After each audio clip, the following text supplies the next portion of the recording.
What's going on, Steelers Nation? You know what time it is. Yeah, it's time for the Steelers Blitz. Arthur Moats, Wesley Uhler, and of course, you're tuned in to the Steelers Nation Radio on the Steelers Audio Network. But between the two of us, one has a decade of NFL experience, the other an immaculate head of hair. But of course, it will be up to you or Yins to figure out who is who when we are done with this thing. But as always, whether we are live, pre-recorded, on location, or in studio, and anywhere in between, we love the show to be interactive. And the best way to do that is to hit us up on the twitter.com at thebody52. The body.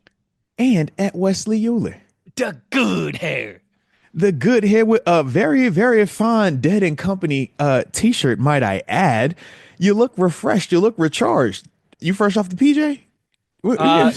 I know how you PJ. live. I know you're a rock star. I was flying Southwest with the common man the last couple of days. I heard you and Mayor was on the PJ together, man, eating shrimp and grapes. Right. Yeah, that's right. Yeah, me and John Mayer has a nice charcuterie board on his private jet. But yes, for those who might have missed it at the end of last week, my wife and I were in Vegas for a long weekend. Went out on Thursday. We went to 2 shows at the Sphere. Let's go. We had some incredible meals out there in Las Vegas as well too, and just some really nice uninterrupted sleep with our 2 youngins being with the grandparents for a few nights. So it was much needed. It was a great time, some great food, some great sleep, and some great time spent together. It was like 85 degrees and sunny in Las Vegas every day. You can't beat that. You can't beat that. Moats, it snowed. You know this. It snowed in Pittsburgh Wednesday, the day before we left. So to leave snowy weather Wednesday and, have a few days of like child-free, sunny and 85, good meals, fun concerts, all that stuff. Lost a little bit of money on the roulette wheel, but nothing crazy. Okay. Listen. So we had a very Only nice tell time. them about the losses. Never talk about the wins. Shout out to Uncle Sam. I see what you're doing. It was a rough weekend. Yeah, rough, real rough. Had some hilarious. Everybody knows if you've ever been to Vegas, it's like the best people watching in the world. Oh my, undefeated. But man. Especially there's something about being in a sports book in Vegas when the Super Bowl's going on, when March Madness is going on. And so we were there for the Sweet 16 March and the Elite Madness, 8. There's some good games too, man. Elite 8 games. And so, man, a lot of Kentucky fans, a lot of Tennessee fans, a lot of Michigan State fans, Mike Pursuita's people that were a lot of Florida Gators fans as well too that we saw. Hey, man, Gators looking good right now, man. Like walking around the casinos and the sports books and everything, and people are screaming and yelling at the TV about their alma mater or just the team that they have some wagers on. I need the under to hit. It was pretty funny. So yeah, man, I'm glad to be back with you because we obviously have plenty to talk about. But it was nice to unplug and spend some time with wifey for a few days. Absolutely. Nah, shout out to y'all, man. That's what you're supposed to do during the off season, man. Reconnect with the people that mean the most to you because we obviously know the grind that is, covering professional sports for a living. All right. So I do like that, man, but definitely glad that, you made it out there, made it back in one piece, man. So salute to you on that. But you weren't the only guy traveling this weekend, man. We had our new franchise wide receiver traveling to California with potentially our next starting quarterback, Aaron Rodgers, and DK Metcalf. A little throwing session out at UCLA. That's the University of California, Los Angeles. For those that don't know, that's what that campus is. All right. But yeah, just so happened that, one person was there, another person was there. They just happened to have cleats. Ooh, this is football. You know what? We got this football field. You might as well try and go play a little catch. I like play catch with my son all the time, man. It's a cool concept, man. We do it all the time. So what was your thoughts on this just, whoopsie daisies? You trying to throw a little bit? All right, let's go to it quick, man. What was your thoughts on it, man? This is another one of those, tea leaves, context clues, alluding to the fact that it feels like Aaron Rodgers is going to be a Pittsburgh Steeler eventually, inevitably, at some point. I just Moats, this is starting to feel a lot to me like this is starting to feel a lot like the Ireland announcement. Like the Steelers going to Ireland. We all knew that it was going to happen. We all knew that it was coming at some point. Like we were just waiting for, all right, when will this be official? This Aaron Rodgers thing is starting to feel a lot the same way. At points along this journey, there's been like, all right, is this just smoke and mirrors? How real is this? But this is about as tangible as you can get. I think it would be one thing if Aaron Rodgers and DK Metcalf had this long-time relationship where they played together in the past and things like that. But it's not like these guys have any real history together. It's not like these guys share an alma mater. It's not like they played in the NFL together for a long time. This is not Aaron Rodgers going out and throwing with Devontae Adams, for example. This is not DK Metcalf going out and throwing with Russell Wilson over the summer or Geno Smith over the summer or something like that. This is another one of those. Man, it really makes it hard to not feel like, okay, the puzzle's starting to come together now. We might have a few more pieces that we got to fit in there, but I can see what this puzzle's going to look like, and I'm just waiting for it to be finished. I mean, I'm getting there with you. It's me personally, I don't trust Aaron Rodgers. So the thought that he could literally retire is legit to me. I'm like, he's the type, from my eyes, that will do this, have you all the way thinking it's a done deal, and they'd be like, you know what, I changed my mind, I retire, and it's August. We like, hey, bro, why you do that, man? So it's not all the way Ireland to me just yet, because Ireland, it's like a foregone conclusion. It was like, yeah, if anyone's going to Ireland, what team outside of the Pittsburgh Steelers are going to Ireland? Like, Mr. Rennie was a day-one ambassador for them, RIP. You know what I mean? Like, yep. Whereas with this, I'm like, it's Aaron Rodgers. It's Aaron Rodgers. And weirdly enough, the Vikings are still, they have a little pulse. It's a little bit of a pulse over there. Beep, beep. So that's the other part where I'm just like, I like where we are going. I like where we're trending. I even like to, when I think of those two guys trying to build a rapport early, I like that as well, because obviously we know, when we just think about George Pickens, man, one of the things that he hasn't been able to do is build a rapport with the quarterback. You think, man, 5 quarterbacks, 3 seasons, man. So if you're DK, yeah, you want to get ahead of the curve, man. Try to build a rapport if this is going to be your guy. Absolutely. I'm sure if GP knows that this is going to be the guy, I wouldn't be surprised if you see him pop up with a throwing session as well, man, because you have to build a rapport, man, if you want to be the best in the world. And in order to do that, it takes reps. It takes just hours upon hours upon hours of just repetition, doing all the routine stuff. And then when you get a chance to do it in these games, and when the stakes get high late in the season and the postseason, now it's routine to you because you've done it so many times. And Wes, it's no different than, man, hosting shows, right? You have your style, I have my style. We have to figure out how we can work together to make the show be as, productive as it is. But if you only work from your side and only work from my side, then we're going to bump on certain things. We're going to be kind of missing things. We can still be good, but it's just like, it's not as buttoned up. And when you think about the wide receiver and quarterback relationship, man, when you're running a slant, do you run your slant at 2 yards and then you doing it? Or are you more of a Michael Thomas off the line of scrimmage? Are you more of a Stevie Johnson where it's more of a freestyle release? Are you Steve Smith where it's 1, 2, bam? How do you run your post? Are you head faking before you go post, or are you going right to it and you're just bursting away because of your speed? That's different for the timing of when I need to release this thing. And hey, if I'm the quarterback, do I like to put a little bit more air under it, a la Russell Wilson, or am I more of a getting it to you direct, a la Justin Fields? Two very different styles, even though you're throwing the same route to the same players. No doubt. All of those little details matter. And when you're talking about being in concert with a person, when you're talking about that, I always used to joke about how AB and Ben walk around the locker room all the time talking about the Wi-Fi lit, because the connection was so fire. They never had to talk. They never had to look at each other. They're nonverbal. They're reading of each other's body language because they had so many reps. That to me is what excites me when I see DK working with Aaron Rodgers on the front end. Now, it was just funny, like I said, man, of all places, like, oh, see, I just happened to just, be both in LA at the same time, both at UCLA at the same time, both had cleats at the same time and workout clothes at the same time. Huh? And you just happen to have enough time to I was actually gonna go say out there and throw for a little while too. free time Free at the time same in time. LA at the same time. I just didn't know. I just didn't know. I ain't know y'all talk like that. Maybe they're BFFs. Maybe they're like, yo, you trying to get lunch? We can go to Nobu's and after that we can go throw at UCLA. All right, cool, man. I'll meet you at Hollywood sign.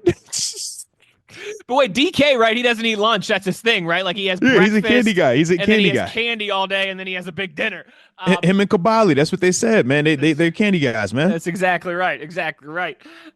Man, he's been catching some strays down there at the owners' Love meetings, but that's Kaboom. I'm so that's happy a for different Kaboom, topic. man. That's He is an he is a absolute rock he's star right becoming now. an I'm so happy for that international. man. I'm so happy for that We man. might see him at training camp or something, and he might act like he doesn't know us after he's blown up the way that he has over the last 48 hours or so. Love to see it. Love to see it, man. But yeah, I'm with you. Listen, I think all of your points there in terms of let's not act like this is a stone cold. This is chiseled in the tablets of the Ten Commandments yet.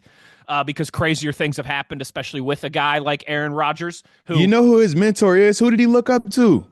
Come on, man. Who did he look up to? Tom Brady. I was actually talking Joe about the guy Montana? that was his mentor when Brett he Favre? first came into the National Football League. Yeah, that's what I'm talking about. He could And how complete did the he three-piece handle set these by going to situations? Minnesota. But just in general, how did he handle his off seasons? How did he handle? I might play, I might not play. I'm the priority. We could might call it a little dramatically. Yeah, like we can look at Rodgers and from a historical standpoint, ask him who was his childhood favorite. That's one thing, but there is a difference when you come into a National Football League locker room, position group, and that's your vet. You get imprinted on regardless of if you want to or not. That person is showing you the foundation of how to operate, how to think. And he's a how Super Bowl to, champion Hall Thank of Famer. you. Exactly. So to me, I'm just like, we saw how that would play out every single year, especially with Favre as it got to the back end of Green Bay, then Jets, then Vikings. I'm just looking at Rodgers and I'm like, man, I see a lot of similarities, but it shouldn't be surprising to us, man, when you just think about when he came into the NFL and how he was taught early on, man. Good point by you. That's a very good point by you. Like I said, it's one of them things, man. It's just one of those things. But we are going to get a little break real quick, all right? Because we ain't doing that today. We don't get fined in the offseason. So don't touch that dial. I heard of some rule changes going on, though, but we'll see in a little bit. It's Arthur Moats. That's Wesley Uhler, and this is the Steelers Blitz. Arthur Moats, Wesley Uhler, second segment of today's show. Of course, it's the Steelers Blitz, and I know you did not just wipe your nose. 15-yard penalty. Unsportsmanlike conduct, fella. I know you ain't wipe your nose. Why you wiping your nose? We don't do those celebrations no more. You didn't get the memo? This was not the rule change I thought you were going to start on, but I love it. Did you not get the memo? Because a lot of us like to celebrate first downs, baby. All right. And yes, the no fun police, shout out to the NFL. They did, unfortunately, come down and say no more Mr. Nose Wipe celebrations for first downs. We might have a guy that, on occasion might have done a little, wipey, nosy thing. So I just figured it was kind of pertinent since we have had issues where certain players have not known about rules and when they were changed and what was allowed and not allowed. So I just figured we would talk about this one on the front end. But yes, the nose wipe that we've seen CeeDee Lamb do, George Pickens do. Pretty much, I think Deontay Johnson was doing it. A lot of guys. But it will now fall in violation to Rule 12, Section 3, Article 1D. Okay. And basically what they're saying is any of the violent gestures, very similar to the throat slash, firing or brandishing a gun, any act of sexually suggestive or offensive nature. Antonio Brown. That's the A, B, and DC rule. Wait, what happened? Hey, throw it back. 1 pump, fine. 3 pumps, that's a flag. My man start cutting up. I say, "Oh, we in prime time, AB. What you doing? We in prime time with it." Oh, see, it's funny how this works. We don't even be thinking about it, but we are a part of a lot of these little changes, man. Yeah, I forgot all about that. He was twerking. Yeah, you can't do that. It's amazing. It is amazing how many of these different rule things in the NFL you can trace back to the Steelers at some point. It's not just Mean Joe Green, all right? It's not just Mel Blount. Oh It's not just man. Heinz Ward. Hey. You ever wonder why you can no Not longer just go across the Debo. Not 50 just yard line? Debo. No. West. You can't go across the 50-yard line in warm-ups anymore. Why is that? Not just Hello, Joey Vince Porter. Williams. Hey, assistant coaches cannot come off the sideline anymore. I wonder why. Jerry Porter. It is hilarious. Like, it is hilarious. Jerry Porter's on the field. It's hilarious. It is hilarious how many different rule changes and things like that you can a direct arrow back to the Steelers organization. It's hilarious. Of course, the biggest one of them that we not even mentioned being the Rooney Rule. It's amazing how many of these things look, go back between to the Rooney Rule and the 5-yard jam rule, I'm like, which rules are we going to say have had more impact on the National Football League? I mean, we know the Rooney Rule in terms of the amount of just minority interviews and just minority opportunities that have been presented due to that. But when we talk about the 5-yard rule, I mean, it's automatic first downs being handed out. It's people trying to get rid of the holding penalty or that right. Largely due to what? That. Yep. So, it's crazy. Man. It's crazy. It really is. But yeah, man. So officially, no more nose wipe. How did you feel about it? Or where did you? I don't know. So this is a better one for you because you speak much better to. And there's episodes where we've spent time discussing, like, in your book and as a competitor between those white lines, there's a very fine line between a guy celebrating when he makes a play, which everybody should do. You talked about that too. You gotta celebrate, man. You work too hard. You invest too much to not enjoy too much time into it when you have success. But there's also a very fine line between celebrating and taunting your opponent. So. I like that portion of it, and what's disrespectful and what isn't. I will leave to you. I was surprised when I saw that because this doesn't feel directly to me like the throat slash, like you mentioned, something like that. But again, I think that's more for you to speak to. But it is also just funny to me too how quickly one little thing becomes a big thing around the NFL, and like. I know this is a little different, but like Justin Jefferson does the gritty, and a few weeks later, it's everywhere in society. CeeDee Lamb, that was his rookie year, first touchdown, and it's crazy. Everywhere in society. Yeah. You go to daycares and elementary schools. Everybody is doing the gritty, country, and the little kids are doing. You go to any youth football camp, any 7-on-7 passing league, I can assure you're going to see the gritty. Yes. And you're going to see the gritty, or now you're starting to see the nose wipe too. The nose wipe or the seatbelt. We got to put the seatbelt on. The seatbelt's another huge one. Look, Wes, I told my son last night, I was like, yeah, man. So, they can't do the nose wipe no more. He's like, what about the seatbelt, Dad? What about the seatbelt? Seatbelt's still good? Can I still lock the boys up? Still good. So, like, my biggest thing is I just love the continued, like, it's somebody comes up with something, everybody copies it. And then there's either a rule banning it or just, I guess, inevitably it kind of fades away. They lean into it, yeah. But yeah, like, listen, everybody I understand in the year 2025, it's very hard to still be creative in 2025. This is not 40 some years ago when Michael Jackson put on one white glove and everybody lost their minds. Like, all right. Oh my God, he has one glove. It's a lot harder to be shiny. Folks, there was a time in our lives where the Michigan basketball team just wore black socks and black shoes and everyone lost their minds. Like, they had shorts that touched their knees. That was the height. That was the height of innovation at one point. Yeah. So I get it. 40, 30, 20 years later now, it's much harder to still be continually creative. But hey, on to the next thing. See, man, I thought that every time one of those receivers are getting a first down, they just had bad allergies. And they just want to, wipe their nose. That's what I figured. I was cool with it. I lean into the allergies. Yeah. As you see me, man, I'm always with a tissue this time of year, man. Allergies is crazy, and I love them. Still love them. But I'll take two approaches to it. If I'm simply talking from the competitor standpoint, it's not taunting. It's not anything harmful. In fact, I think the seatbelt celebration is more aggressive or more in the taunting category than the nose wipe. To me, I think the nose wipe is more so I equate that to the guys that used to simulate just first down with their hand. Like the old school, I think Michael Irvin was one of those guys. He might use the football a little bit, but that was, kind of the approach that I took when I look at the nose wipe, just in the innocent gesture that it truly is, in the sense of wiping your nose for the first down. So from that side of it, man, as a former player, I'm like, yeah, man, you don't got to get rid of that, man. There's nothing wrong with that. We not tripping on it. Like, signal first down. Yeah. Heck,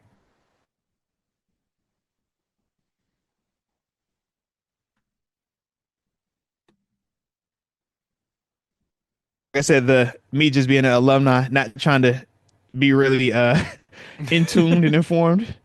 So if I took the other approach, though, the in tuned and informed approach, yeah, the reason why they're banning it is because it's gang related, bro. Yeah, that's the whole thing with it, man. Like, and you know how it goes too, man. Once enough of a certain demographic catch on to it, and it, is TikTok popular and things like that, then certain people start to look to the origin of, well, why is this so popular? Oh, okay. Well, these rappers say it. Well, why do these rappers say it? Oh, where were they inspired to say this from? And then when you get to the root of it, you realize, okay, this is very similar to the throat slash. It's very similar to the brandishing of a gun. It's very similar to the shoot you, like that's identical to what it is. It's just, a different way of saying it. Kind of like me saying the words F you versus me putting my middle finger up at you.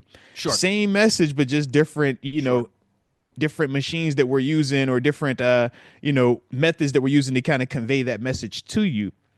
So unfortunately, the NFL has finally caught on. I'm glad they had a little bit of a run, because it lasted longer than I thought it was going to last. It gave me about 3 years, about 2-3 years out of it. I was shocked, because I'm like, yeah, when I'm like, yo, you know what that is, but hey, man, shout out to them dudes, man. Shout out to them dudes, man. But yeah, you're right. That's one of those things you could you could get away with it for a little while, but like the NFL doesn't want it to become like the WWE Attitude Era. You know what I mean? Like, and you have some of your biggest stars, and we always promote positivity, and we're always promoting, building the game and leaving it better than how we found it. And when you just think of some of your biggest stars, CeeDee Lamb plays for the Dallas Cowboys, one of the most watched franchise, one of the highest valued franchises in all of sports, not North America, in all of sports. Yep, no doubt. And he's one of the poster boys for the celebration. So you just think of the impact, and granted, from CD's standpoint, he understands what it is, but he also understands, like, yo, this is trendy right now, so we can get away with doing certain things. You still just don't want to put the wrong message out there, because it's all fun and games in a football field, but what happens when that 12-year-old takes that, now he wants to go to the neighborhood and he sees guys over there doing it, he walks in and does the same thing, and instead of them looking at him and applauding him like he's CeeDee Lamb, they address him and handle him in a different way than we would all want him to be handled. Unfortunately, that is the serious other side of that coin, and that is largely why, the NFL doesn't want to kind of tread down those waters, and very similar to why they try to clean up the game and don't let you taunt in players' faces, because they know, man, if you provoke some of these people, man, or if you put certain people in certain situations, man, you can't control how they're going to react, because the emotions are valid, the emotions are real, and it's a slippery slope when you start, playing that game. So I just think for the NFL, man, they finally, said enough is enough. You guys have had your fun. Yep. Figure out something else to have fun with. All right. That's exactly right. Moving on. Yep. So, like I said, I don't hate it. I get it. It was fun while it lasted. Don't ban the seatbelt. All right. Keep the seatbelt alive. We'll keep the seatbelt. So, that's good. That encourages safety. Just tell safety. Kids to buckle Come up. on, man. Buckle up before you get in the car, man. All right. Buckle up. Make sure you strapped in. Ain't nothing wrong with that at all, man. All right. So, shout out to them guys on that. But we are going to take our final break of the first hour, man. And when we get back, we might have something else we got to talk about as it pertains to the Steelers. But don't touch that dial. It's Arthur Most. That's Wesley Uhler. And this is the Steelers Blitz. This is the Steelers Blitz with Wesley Uhler and Arthur Moats on your 24/7 home of the black and gold, SNR. Final segment of the first hour. Steelers Blitz, Arthur Moats, Wesley Uhler, and we got to talk about this here other rule that was potentially going to be changed. But after 16 people voted yay, there is 16 other to vote nay. And now we have to table it to a later time. And I'm talking none other than, shout out to the Green Bay Packers and their proposed rule, but the banning of the Tush push. How we feeling? It's officially tabled. We had 16 teams vote in favor of this ban. And we are tabling it for a later time. That's half the league. That's half the league, bro. I can count 32 teams, 16 and a half. Whew. And the Steelers reportedly were one of the teams that supported the ban. Ooh. I don't know if you saw that, but that was reported by a few of our Big J journalists as well. Soft. What'd you say? Soft. What'd you say? Soft. Soft. Soft. That's significant though. Like it is. I ain't gonna play. It wasn't 6 or 7 teams that voted to ban it. It was legit, man. Half the league. Like this isn't going anywhere. Yeah. No, 16 is a lot, and that's ultimately why they had to table it. Me saying soft is because I am so split down the middle in terms of me wanting this banned and me wanting a team to actually have to figure out how to stop it. I'm so torn. It's the bravado, the pride, the ego versus, man, clearly what does the data support? And on top of that, man, have a heart. All these rules against the defenders, man, have a heart, bro. Yeah, come on, the defense deserves a little help. Just cause. Get rid of it. Make a rule for the defense for once, all right? You know what I mean? We don't need another thing on the plate. Please, just come on, man. So that's why I'm so torn about it. But yeah, 16 teams is a substantial amount of teams on a rule like this, because this is a play that has really become polarizing over the past couple of years. And you look at other teams that try to do it. Some have had success, but not everybody fully leans into it the way that Philadelphia does. But we all, in terms of the football side of it, have that question in the back of our mind of, at what point does a team say, you know what, bump it, you can't stop it, I'm gonna run it every play? Because we saw glimpses of that this NFC Championship game with the Commanders and Frankie Louvu basically saying, I'm going to keep jumping off sides, I'm going to keep attacking this play until you guys change it, to the point where we were about to have history made and see the first touchdown just be awarded in a due to ability game. In a championship game of all things. So obviously this has become something that is, starting to get more into a head. And it's something that, like you said, is not going away right now. With 16 teams voting on it, that is a loud number. That is a lot of people. And the more and more teams, the names of them that is, publicly put out there, you start to see different alliances. Okay, well, why didn't you vote against it? What's your connection to Philadelphia? Because we do know that there are multiple teams that have connections to the Eagles, being former employees of them over the past couple of seasons. So that's going to be something that's going to start to get looked into. So you're right, man. It's not going away anytime soon, but I was a little bit surprised at how many people voted against it. I absolutely was as well, too. Because, again, a lot of times when we see these types of things go up for vote, you'll see 6, 7, 8 teams, something like that, against it or for it, depending on the different scenario. But this is substantial. I mean, this is half the league. And again, like teams are putting their name on this. Like owners, I'm going to ask you a question about it, though. Not to cut you off, but it's to see 16 teams voting against it, to see 16 teams putting their names on it and stuff or teams putting their names on it.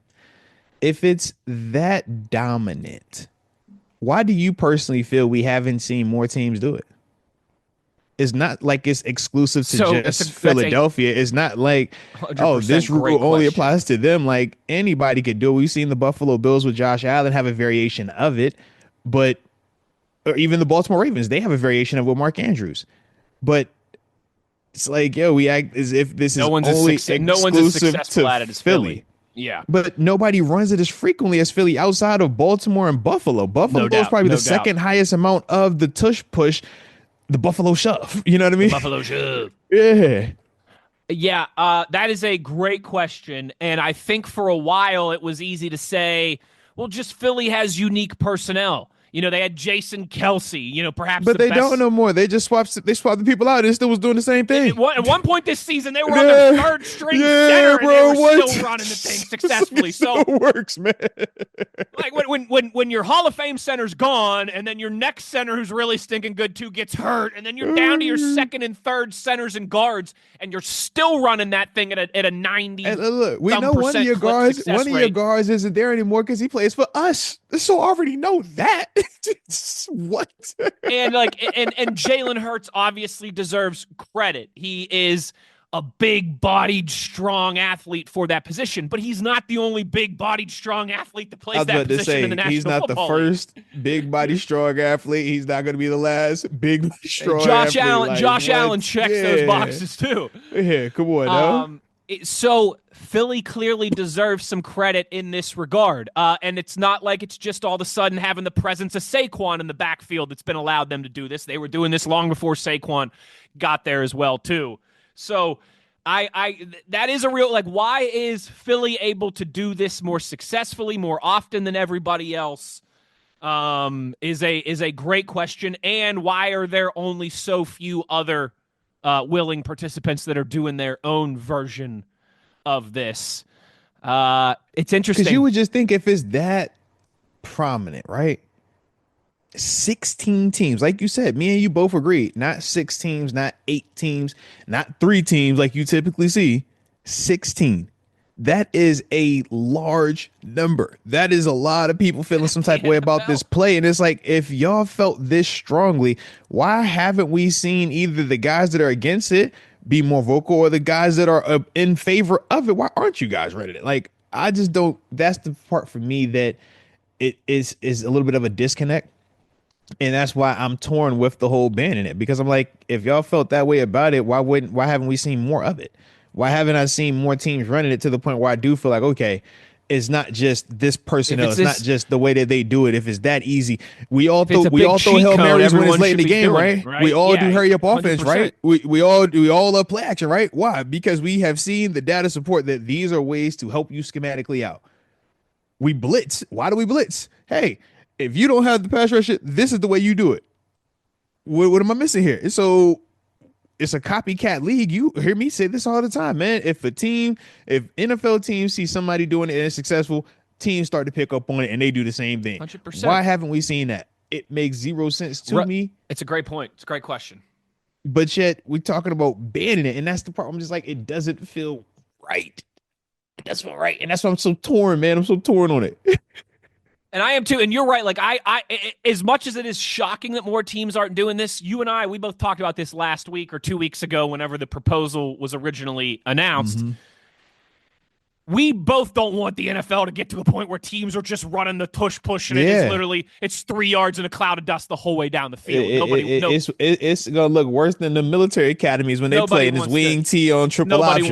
Nobody. It's fun to watch Army and Navy once a year, but nobody wants to see that every single week in and out across the National Football League. But it is like it feels like sometimes where like that period of time where everyone was getting away with rub routes, right? And some of these different things, like kind of like what we're seeing with these quarterbacks now who know how to manipulate the sideline, and they can get a couple extra yards on the. Like, why aren't more teams taking advantage of this? It's a very good question, and I think a lot of it comes back to they don't want to risk their quarterbacks in those situations, but are you really risking them? Because how many shots have we seen Jalen Hurts take? How many shots have we seen Josh Allen take? We don't see that. Yes. And everybody brings up the one time that Mahomes got hurt. He hurt his knee of all things on a QB sneak, and everybody went crazy. Oh my God, we don't do that. Like, bro, it was a knee. Not even a head, it was a knee. Like, stop it. So I just don't know, man. I don't know. I'm just torn on it, man. I'm torn. I am very torn on it too, and I think you did a good job of stating all the reasons. Go ahead and stop it. Let's be a defense and figure out how to stop it. But at the same time, I'm like, man, I don't want no handout. Maybe we do finally make a rule that is actually slanted for the defense when Pretty treated please. like the Pretty middle please. child when the offense and the special teams get all the rule change. Seriously, man. I'm like, yo, you can't do this. You can't do that. Y'all trying to promote less touchbacks. I like that. You're doing that. the entertainment aspect of it is very real, as you and I know. Like all these decisions that are made in sports for rule changes, it's not just necessarily for the integrity or the fair competition of the game. It's for entertainment. Baseball didn't go to a pitch clock, Arthur Moats, because of the integrity of the game or fairness or anything competitive balance. They went to it because they said, we got all these generations, these millennials and these Gen Z who are a bunch of ADHD kids. Going to sleep while y'all out here. Going to sleep. They said, look, we have not tried to watch 3.5 hours of baseball. Not today. A lot of it, too, is just made from a large macro 30,000 foot, what is going to get the most people interested, what is going to please the entertainment consumers in that regard too. But yeah, the one thing that I think is obvious is that this is not going anywhere. Like this is going to continue to pop up for at least one more off season, but I would bet it's going to be, closer to the end of the decade by the time we have a real solution on this and a final kind of conclusion to this story and debate. Well, I hope it doesn't upset you too much. I know you little Maybe give us Philly good boy offset. and all that stuff, man. Go ahead and put it in the content calendar for this time next year. I know how you Philly lovers are. All right. Where did you vote? Okay. Just gotta start. You gotta check your alliances real quick, man. Were you in favor or you opposed to this ban? I am a proud union member that votes along the union lines of the black and gold. So wherever the black and gold vote is where I vote, because that's where my paycheck comes from. Well, that makes unionize me, baby. That makes two of us. All good.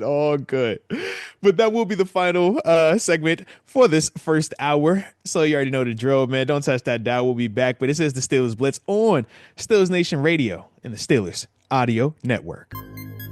Well. Hour number 2. Don't you love it? How we feeling out there, Steelers Nation? Delightful. Oh, that's beautiful. I'm glad you're not hot. All right. Steelers Blitz, Arthur Moats, Wesley Uhler on the Steelers Nation Radio and on Steelers Audio Network. And yes, I am super glad that you're not hot because down there at the NFL owners meeting where one Mike Tomlin, head coach Mike Tomlin of the Pittsburgh Steelers, is currently located. Ooh, baby, it looked hot and humid. Ooh, cha. But shout out to the boss man, because we do have some audio from him. And, typically we, in that 5 to 8 minute range. This one a little bit longer. So it's going to take about 2 segments, ladies and gents. About 2 segments. So hopefully y'all enjoy it. But here we go. This is the first part of the audio from the boss man, head coach Mike Tomlin. I don't worry how others judge guys. We're just trying to get to know the pool ourselves.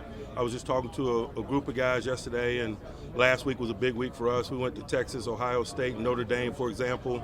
And so it's just part of our process, man, getting the complete totality of the process, getting exposure to these guys in as many places as we can. Started in Mobile for me. We had a chance to visit with a significant number of them in Indy, and now we're on the pro day circuit. And so we're going through our normal process. It doesn't appear to be devoid of talent. I like a lot of the guys that I've met, not only their tangible qualities, but their intangible qualities. And so I'm feeling really good about, the trajectory of the group and how we're going to place them on the board. Mike, where do things stand with Aaron Rodgers today? He's a free agent. As you guys know, he came to visit last Friday. We had a really productive day. He's been in this thing a long time. I've been in this thing a long time. But it's no substitute for, intimacy and spending time together and getting to know one another in a non-competitive environment. And so that was really good. But I don't have any new updates in terms of where the process is. We'll see where it leads us. How unsettling is it, or is it, to not have this situation? I'm really comfortable with being unsettled this time of year, to be quite honest with you. It's about talent acquisition. We got 2 main means of acquiring talent: free agency and the draft. We multitask. We do both. Those needs that we fulfill in free agency, we do so there, and when we don't, we fulfill it in the draft. And so I just learned over the years that this time of year, although day to day it could be somewhat uncomfortable. It is a process. Following on that, what's been your sense writ large of all the quarterback movement this offseason? A lot of teams, yourselves included, a lot of money being thrown around. It's business in the NFL in 2025, man. A lot of ball obviously goes through that position. It can be reflected in the market and so forth, but there's a lot of talented guys out there as well, and the responsibilities that come with those jobs probably equal the money. Coach, what's your perspective on the Tush push? I guess my real perspective is the player safety component. There's been discussions about the player safety component. It's why we took it off the field goal in terms of the field goal units. And so I think that's where the discussion will be today. I'm really excited about the discussion today. I'm open-minded. I'm anxious to see what everyone has to say. But the larger part of the discussion for us is around player safety. Mike, what about the kickoff and moving the touchback spot? Thank you, sir. Do you think that that's something that should and will happen? We want to put that play back in the game. We want it to be exciting play. And so all the things that we've done last year and even the discussions that we're having this year is about that and along those lines. And in general, I'm open to it. Mike, you mentioned the meeting you had with Aaron Rodgers. Have you remained in contact with him? When was the last time you spoke with him? I have, but I'll leave that between he and I. Last year, this time you were saying that you thought there was a lot of meat on the bone left for Justin. What about that didn't particularly work out? I don't know if any component of it didn't work out. He's a New York Jet. It's free agency. That's what this business is about. Had a really good experience with him. He's a heck of a guy and a heck of a talent. And we had a good experience together. Mike, there's also a proposal about reseeding in the playoffs where division winners would not get an automatic playoff game. As someone who has been in this league for some time, how do you feel about that proposal? I'm a division purist, to be quite honest with you. I love the rivalries that is division play. I love the structure of our scheduling that highlights it. I just categorize myself as a division purist. I think the division winner should get a playoff game and a home playoff game. Mike, those games at the end of the 23 season for Mason Rudolph, did they change the way you thought about him in any way, or maybe reveal something that you had thought before to be true? I just think anytime you experience something with somebody, there's growth and acknowledge in that regard. And certainly, the way he smiled in the face of adversity and delivered for us was significant. But not that I was shocked by it or didn't think it was within, his framework of capabilities. And so we're excited about having him back, not only in terms of his talents, but the guy that he is. He's a really good teammate. He's a really good football guy. Before he left a year ago, had he gotten a chance to spend any time with Arthur in that month or two that before he free agency hit? Not of any significance, no. Mike, what can the Giants expect as a player in the person out of Russell Wilson? Man, Russ is class in every way. He embraces all that comes with the job, formal and informal. They'll get all of him. And you guys did not bring him back. What can be anything read into that? I mean, he had some success. It's free agency. Mike, how comfortable or uncomfortable would you be with Mason taking QB1 reps when you guys get out on the field? That's why we brought him back. I'm comfortable with that, man. We've been there before. He's a very capable guy. Sorry, it's a little awkward. Not a head. You know what I mean? I hate to talk to you not looking at you. It's awkward for me too. Yeah. Is it much of a change for Mason based off the old system and what Arthur's bringing in? Certainly there's a change, but, Mason's not a kid, man. He's been around. He's been in multiple systems and situations, and so I don't expect that to be a significant hurdle. How important is his locker room presence? I mean, it seems like a lot of the guys do like Mason.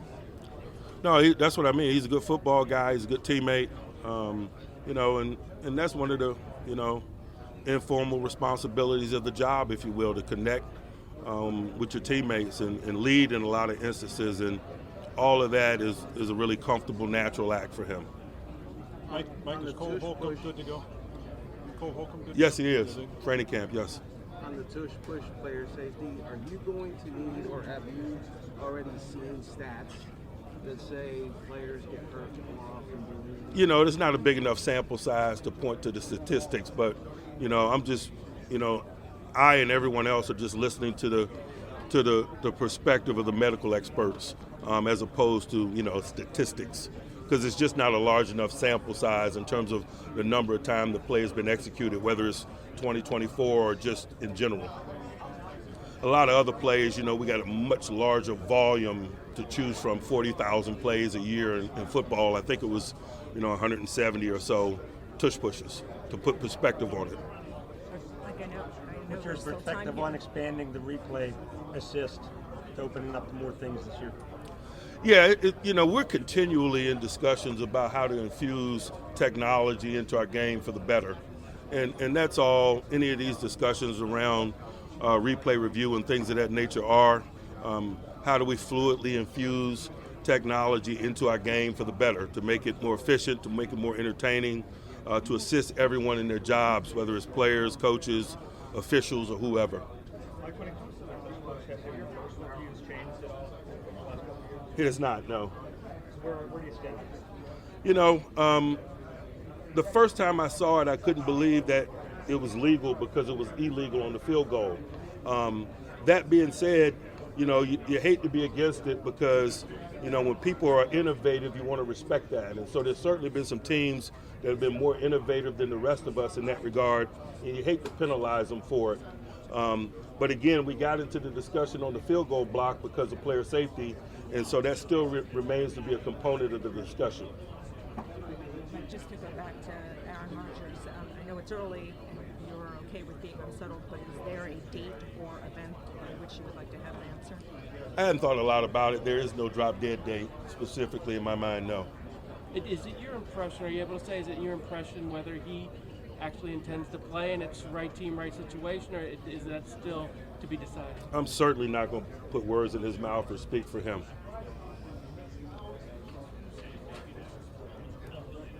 Did he give you any idea on when he'll? We've had some discussions, but I'll leave them between he and I. Mike, on those discussions, you made some news last year. When you do talk, I know you won't share the contents of your conversations. Do you text, do you call, or do you FaceTime? All of the above. Interesting question. You can look somebody in the eyes. Yeah. I know it's not on the agenda here, but there's been some talk about potentially the league wanting to add an 18th game to the schedule. Do you have any thoughts on that prematurely? I just think they've been, I listen and hear like you guys do. I think it's been thrown about so much, with so much regularity. I think it's probably inevitable. How do you feel like that would impact, number one, if it happens before the CBA is open, then also player safety? You know, it's a lot of CBA-related discussions along those lines. It's not going to get done in a vacuum. It's going to be done in conjunction with other things to address maybe some of the things that you mentioned. But we're probably a little bit ways off from some of the intimate details of some of that secondary stuff. It's been a while since you've been overseas. What have you thought? You know, anything you can take into going to Ireland this year? I know I'm really excited about it, to be quite honest with you, because I just think about the late, great Ambassador Rooney and how fired up he would be about it. And so it makes me smile when I think about it. It's an honor to represent our game and our country over there, and I look forward to doing so. Have you gotten any hints on the schedule for that? I have no idea. We'll be there. Mike, the other day, Troy Vincent was talking about the sportsmanship, the concern about it. He said that he used the word significant increase in violent gestures and taunting. Do you see that? What's your feeling?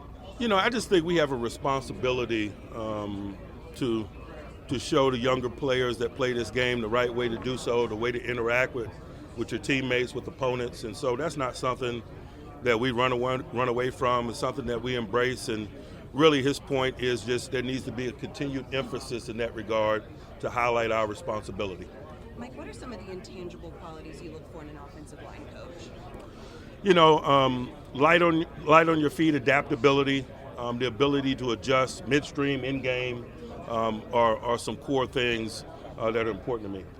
It's the first little bit of Coach Tomlin. But we are going to take a break, and then after that, we'll come back and play the rest of the Boss Man, head coach Mike Tomlin, Arthur Moats, Wesley Uhler, and this is the Steelers Blitz on the Steelers Audio Network.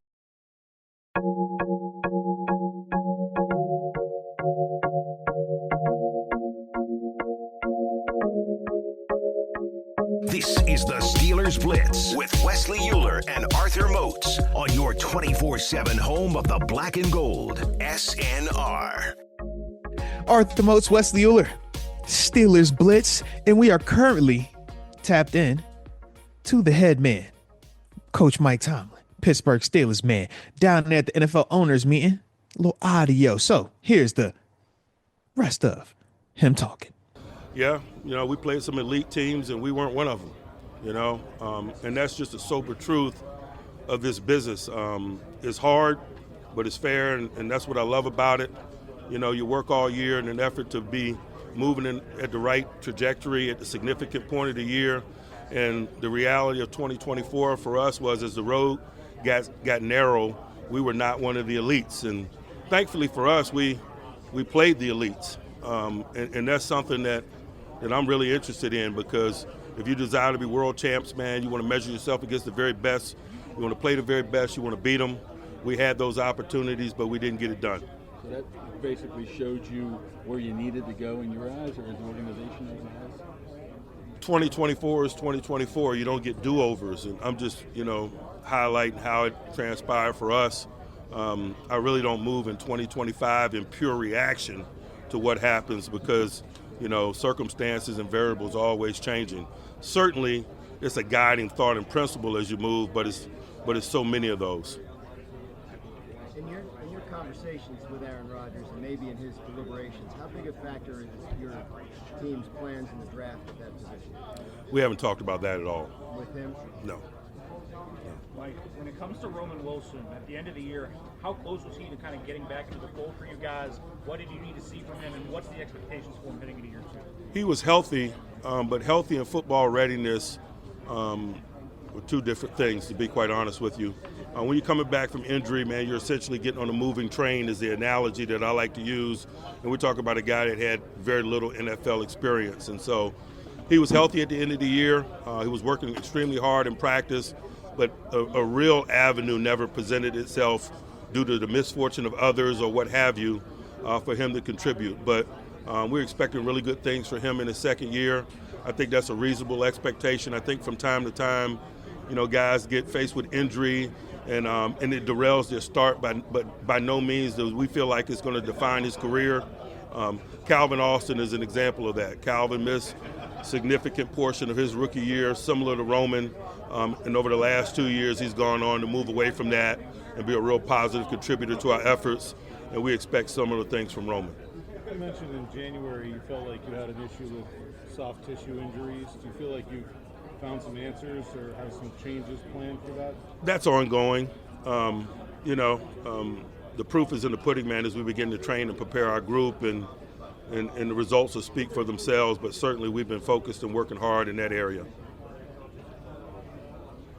You talked about yesterday when we spoke, you talked about the similarities and differences between DK Metcalf and George Pickens.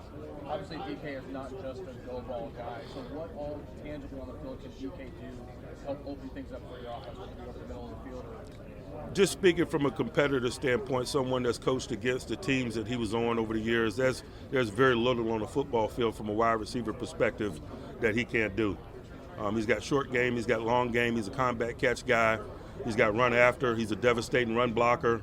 We're really excited about the addition of DK Metcalf, and we're going to use all those talents. Did that come about real quickly, that trade? Your interest? It depends on how you define quickly, but certainly his interest in us really made it a fluid endeavor. It's great to, do business with somebody that's really excited about being a Steeler, and he's expressed that continually, and as are we excited about him being a part of us. Like last year when you put Russ in pole position, at this time it was to create team synergy and kind of expedite expedite some of that team development process. How has that impacted this year if you don't have someone that's in full position? Can you still create team synergy? We'll cross that bridge when we come to it. I'm not really concerned about the hypotheticals at this point. We're still in the talent acquisition, period of time.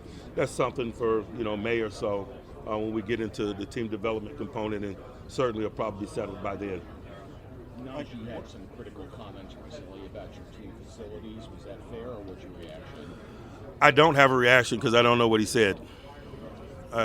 Basically, that your training facilities are substandard. So it was after the report card that. I'm not going to comment on someone else's opinion. Everyone's entitled to theirs. We had a great experience with Naj, man. We appreciate his efforts over the 4 years that he was here with us, and I nothing but wish him the best as he moves forward with his career. Mike, when a rookie like Roman Wilson misses so much time in camp, what is more troublesome, his inability to kind of develop or your ability to evaluate?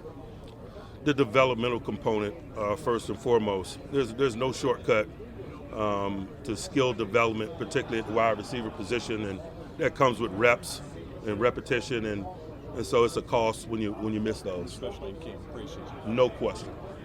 Just because of the nature of the work and the competition. Coach, can you speak to the dynamics of the wide receiver room now that you've had Metcalf and George Pickens, two alpha wide receivers, they both want the ball in big game-winning scenarios. How do you plan that division? We'll figure that out, but that's not a problem as I see it. Guys that want to be significant reasons why we're successful, guys that have the talent to do so, I'll stand in line for those issues. Were you able to talk to George about the acquisition issue with DK yet at all? I've talked to George, but I don't think I've talked to George about the acquisition of DK, no. When you were talking to DK before the trade, did he impress you with did he have a grasp of what you guys were doing and the history and kind of the nuances of the position? There was never an instance where we got into any of that. He's a professional. He did his homework. More than anything, I could say when we had discussions, you felt his preparedness, his knowledge. It wasn't something that you had to educate him about, but that just speaks to, why we were so excited about having him. Coach, the Steelers were interested in Kyle Juszczyk. What can you say about what he can do at his age as a fullback? Man, he's a multi-talented player. We've competed against him a lot over the years in multiple cities. His resume speaks for itself. He needs no endorsement from me. Mike, what went into the calculus of going after a corner like Darius Slay for 1 year versus maybe someone that could be there for longer? Was it specifically about Slay, or was it about Corey Trice, etc.? It's about Slay and about, building our team for 2025. We've done short-term business at the cornerback position before, guys like Pat P. Recently, as a couple years ago, and so, that's a guy that we've got a lot of respect for. We've competed against him a lot over the years, man. He's a savvy veteran. He knows what he's doing. He's got a really high competitive floor, and all of those are things that are attractive to us as we try to, build a rock-solid defense and team this year. Adding Juan Thornhill to the mix at safety obviously gives you another ability to run with three safeties again. How do you see that dynamic working with Thornhill and then Mika be able to run a little bit more often? We're going to certainly mix that up. In today's game, you need three safety structured defense for multiple tight end sets and situational play. All of those guys are really versatile. We're very familiar with Juan and his talents because we've competed against him, and so that's going to be a fun endeavor to figure out how to divide the labor up, and that certainly will change from time to time. We expect those guys to be interchangeable pieces and really provide a challenge for the offenses that we compete against. Mike, what type of role do you envision for Daniel Ekuale on the defensive line? Man, this is a guy that really plays blocks and recognizes run schemes extremely well. I expect him to be an anchor point for us in that regard to control the line of scrimmage, particularly in rundown circumstances, and I think his resume really kind of reflects that. Mike, the Olympics are adding flag football. Is there anybody on your roster right now that you could see playing on a flag football team in the Olympics? I'm sure there's a lot of guys on my roster that sees themselves representing the U.S. playing flag football, but I just got a lot of respect for sport and competition, and there's some subtle differences between tackle football and flag football, and I'm not going to assume that tackle football players are the very best option, to be quite honest with you. We'll see. It's going to be exciting and interesting for me. Seems like size is less of a factor in flag football. We might have a bunch of 140-pound guys running around out there. I don't know. But I know it's good for our game, and I'm excited about watching the development of the discussion. The timing of the games would fall right around the start of training camp. How would you handle that? I mean, would guys get excused to go play in the I have Olympics? not thought about that one iota, and I really don't care. It's 2025. You asked me about 2028? This time of year, this time. I know it's a slow news cycle, but I'm not there yet. I don't have my 2028 training camp calendar done yet. One of the biggest highlights of DK's career, I guess, or the most notable, was chasing down Buda Baker. What do you remember of your first reaction when you saw that? I know it was some time ago now. But When he was at about the 15 to 30-yard line, before it really even got competitive in terms of him running down Buda and tackling Buda, the way he ran by a collection of people at about the minus 15 to the minus 30 was just an incredible thing to see. It looked like he was on a different reel of tape than everyone else. But really it just speaks to will and football character and talent. You got to want to go make plays like that, man, and I just think a play like that, man, is a signature play and reflective of who he is as a football player and a man. Good thing he wasn't with the Cardinals in 08. He'll run out of bounds and stuff like Larry. Man. Apparently we have the same appetite for candy, me and DK. You hear about that? No, I didn't. Apparently he eats 4 or 5 candy bars a day. Really? No, man. Really? That's what he said on a podcast. He wears it a little differently than you, man.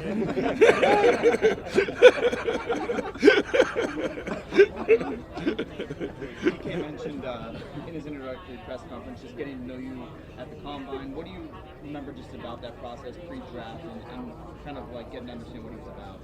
You know, you guys know I enjoy the pre-draft process. It's not only the prep for what immediately lies ahead, but for me it's about just having knowledge of the guys that you compete against around the league. And so that's why I delve into it in that way. He was a part of a really special group that came out of Ole Miss with him. His talents were freakish, to be quite honest with you. And so there were a lot of attractive things that pushed me toward him. But, you know, I've been more impressed with what's transpired since he's been in the league, how he's grown and developed as a player and as a man. And that's probably the most significant component of the equation in terms of what brought us together. Coach, yesterday you spoke to doing your due diligence at the quarterback position. Would you say right now you see here today that includes potentially drafting one in the first round? I wouldn't close the door on any component of acquisition at that position. Mike, how you were just talking about DK, how do you file those things away when there's a guy that maybe you looked at before the draft that you didn't get? Like, how beneficial is it 4 or 5, 6 years down the line when maybe you know a guy a little bit better than you would if you weren't out there on the road doing all that? It's extremely beneficial because when we do our free agent research, it's just a continuation of the base that we already have, as opposed to a get to know. It's like, what has he been up to lately? And that's why we work so hard in draft prep, to have good profiles on these guys, to know their history, their football history, their medical history, their personal history. All of that helps us in draft prep, but if it doesn't come to fruition in the draft, it accelerates our free agency prep.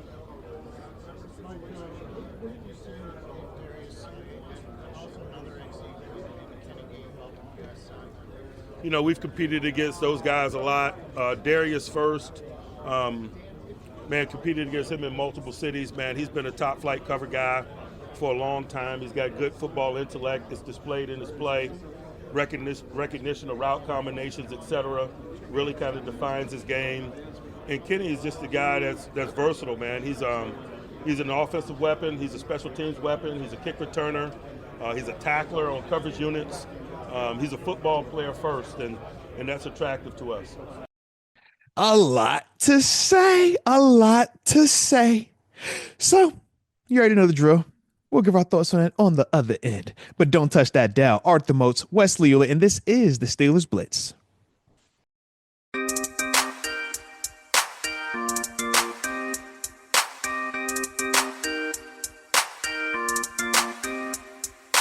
This is the Steelers Blitz with Wesley Uhler and Arthur Moats on your 24/7 home of the black and gold, SNR. Final segment of today's show. Arthur Moats, Wesley Uhler, the Steelers Blitz. And shout out to Coach Tomlin, man. Plenty that he talked about, man, in the midst of his sweat storm and in the midst of Mark Kabali being right next to him, giving us all the interesting visuals. Shout out to the team. Shout out to the team. But the one thing that I did want to get your thoughts on, shout out to the intimacy, right? Shout out to the intimacy, man, with him and Aaron Rodgers, man, being able to spend some time with him. And shout out to just his kind of, I don't know, it seems like he got a secret. Just want to get your thoughts, man, on his level of patience and also his ability to feel comfortable in this current climate that we are in roster-wise. Yeah, listen, there has to be some level of, I don't know, is concern the right word on their part? Break out the meter. Right. Calm, concerned, worried, panicked. You're at the Come on, man. The patented Steelers Blitz CCWP meter. It's been a few months since we busted this out. This was one of our original things back on the show. Are you calm? Are you concerned? Are you worried? Are you panicked? In that escalating scale. And I think there has to be some concern. You talked about this in the first hour of the program. That you never know with a guy like Aaron Rodgers. If he could just decide that he wants to retire, or if just, another suitor were to become available, that might not be directly on the table right now. While I think if you and I are in Vegas and we have to put our chip down on where Aaron Rodgers ends up, I think we would all be putting it on the black and gold, on the Steelers. Yeah. But at the same time, that's not 100% foregone conclusion. It's not quite the Steelers going to Ireland like we all knew ahead of time before it was officially announced. Wes knew about the announcement 2 years ago, man. He been know about the announcement. He's just been holding off. In fact, when the Steelers hired me 7 years ago, they told me back then, this is going to be, if you stay at this job till 2025, you'll get to go to Dublin, baby. How do you think they got me to sign the contract? But I, at the same time too, I'm sure there is a confidence that it's going to get done.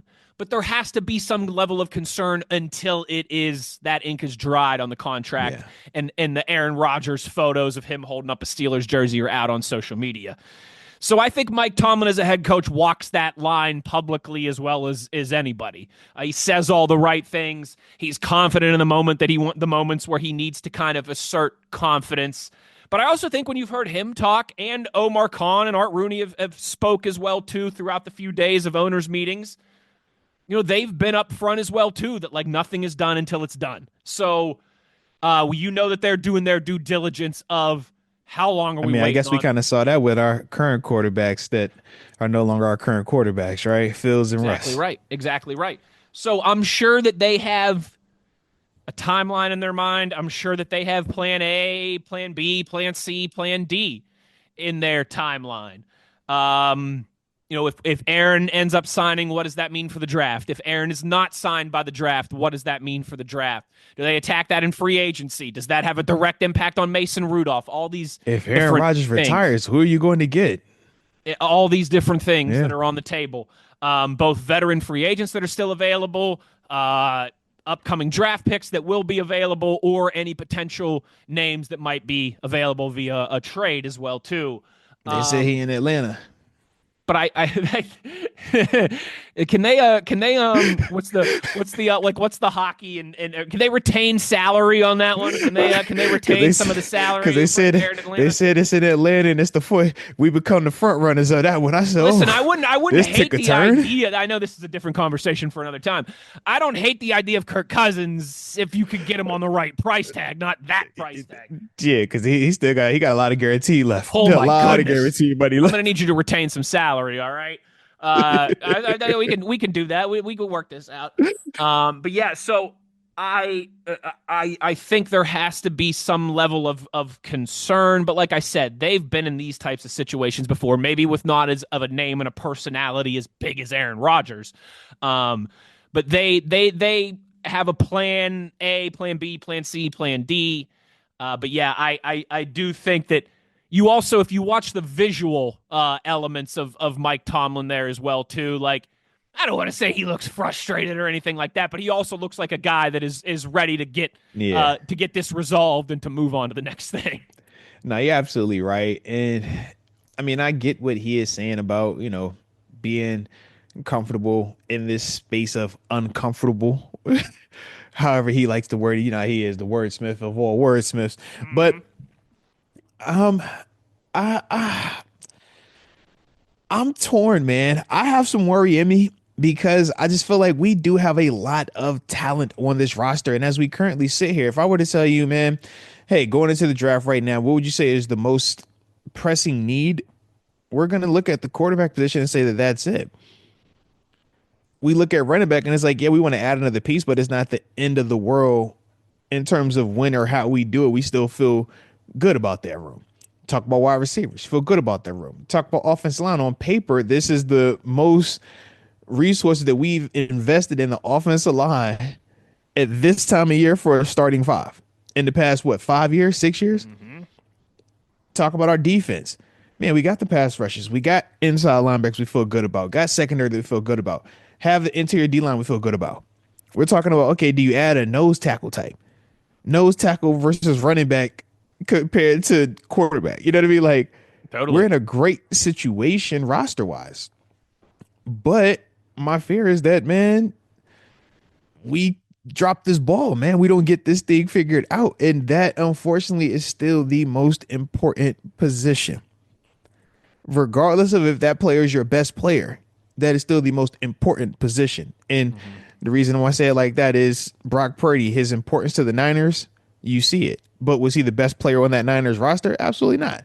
But that's just the context. You know what I mean? So when I think of our current situation, we still have a big question mark there. Now, I could talk myself into Mason, could talk yourselves into, all right, sign Amari Cooper, go sign another free agent, draft, best player available, or maybe running back at 21. And now we're just loading it up and saying, hey, you can't mess this up.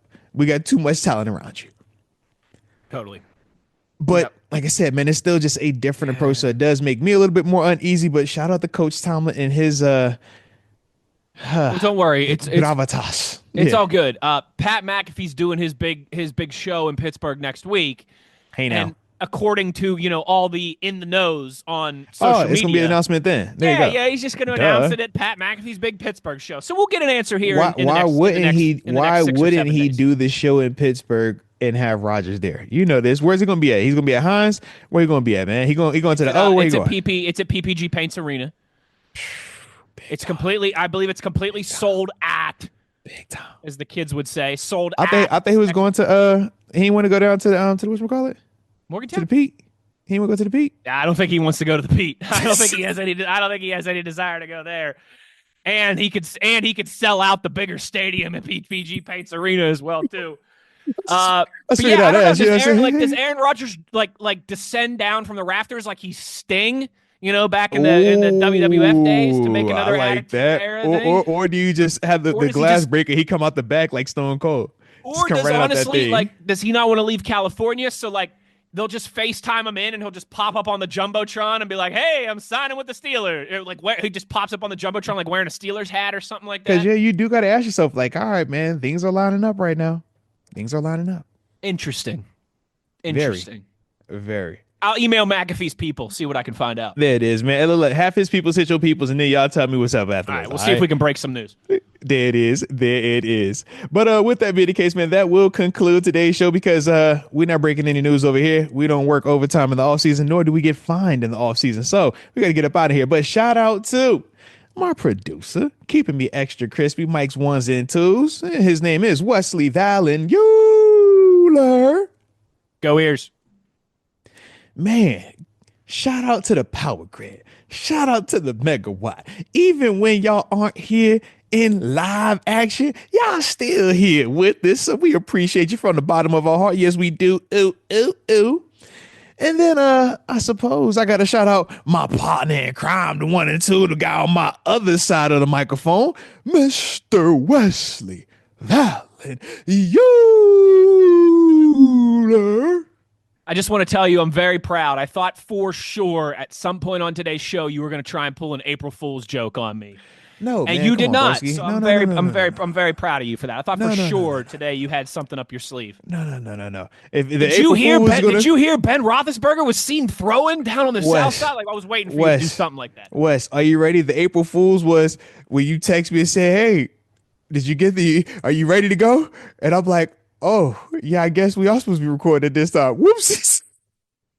April Fools. I'm sorry. 30 minutes late. My bad. April Fools. It's all right, Moats. So in our 7 years of doing this, it's the first time you've ever been late for a show. And it was oh my god. It was on a day where we were pre-recorded. So you know what? You picked your time. You couldn't have timed it better. Oh man. So that was my April Fools, all right? True story. True story. And you already know where to find us on your 24/7 home of the black and the gold. It's Steelers Nation Radio on the Steelers Audio Network. Mm-hmm.